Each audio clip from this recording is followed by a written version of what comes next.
and Y-intercepts or quadratic function. So we have a same function in a vertex form and quadratic form. So this is a vertex form of quadratic function and this is a vertex form, but it's the same function and it has the same graph. But we want to find out what is the X-intercept and the Y-intercept. To find the X-intercept here, first of all we are setting y is equal to 0 to find the X-intercept. And then we write the x plus 1. We write the equation in the form of it is plus 1 square minus 9 is equal to 0. And who this equation we are solving for x.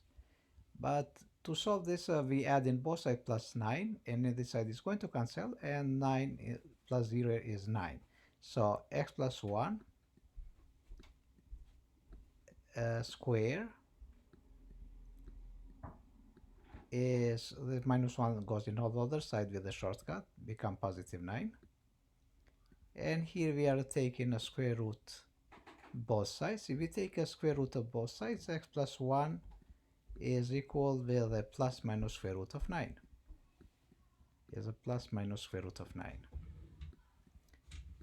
And square root of 9. And now we are subtracting both sides by minus 1. Left and the right side, and is going to cancel in this side, and on the left side remains just x, and here is minus 1 plus minus square root of 9 is going to be plus minus 3. So I have two values here, so x is going to be equal with minus 1 and minus 3 is minus 4, and the other x is going to be x minus 1 plus 3 is going to be plus 2. So 2. If you're looking in the graph here, in this side is a minus 4, while in the other side here is 2. So it's 2. So, and if we are looking for y-intercept, if we are looking, we set the x is equal to 0. So x is equal to 0.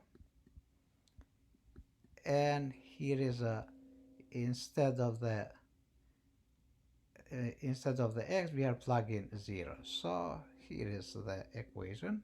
Instead of the x is 0 plus 1 and is a square minus 9.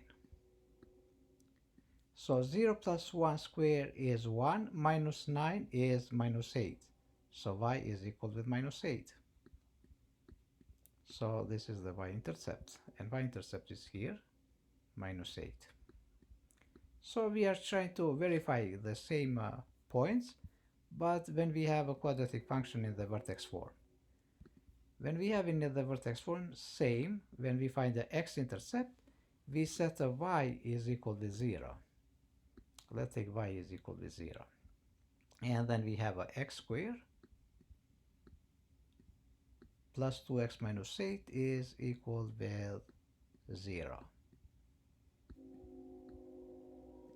Is equal to 0. And now we factorizing 8. The good factors for 8 that we can reach a plus 2 is 4 and 2, but it's a 4 minus 2. And 4 minus 2 is equal to 2, so literally we can take those numbers of the factors x plus 4 and x minus 2 are the factors of this quadratic equation or function. Plus 4 and here is x minus 2. We equate with 0. And then we use a 0 property here is equal to 0. We use a 0 property and we equate x plus 4 is equal to 0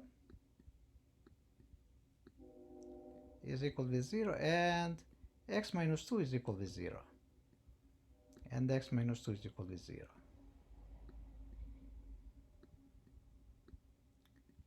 Then we solve this two equation for x.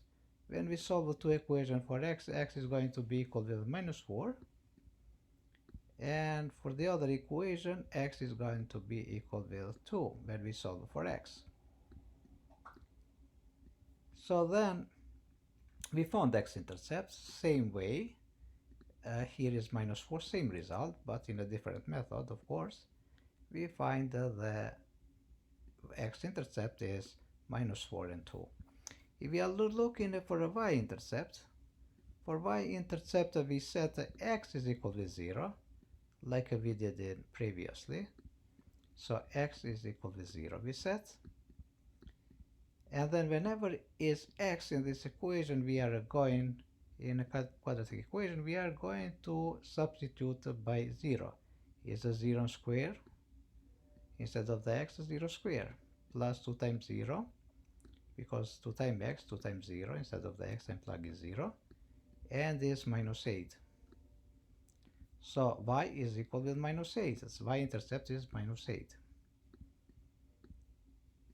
And -8 is here, -8. So we found x and y-intercept, but just let me add in this here.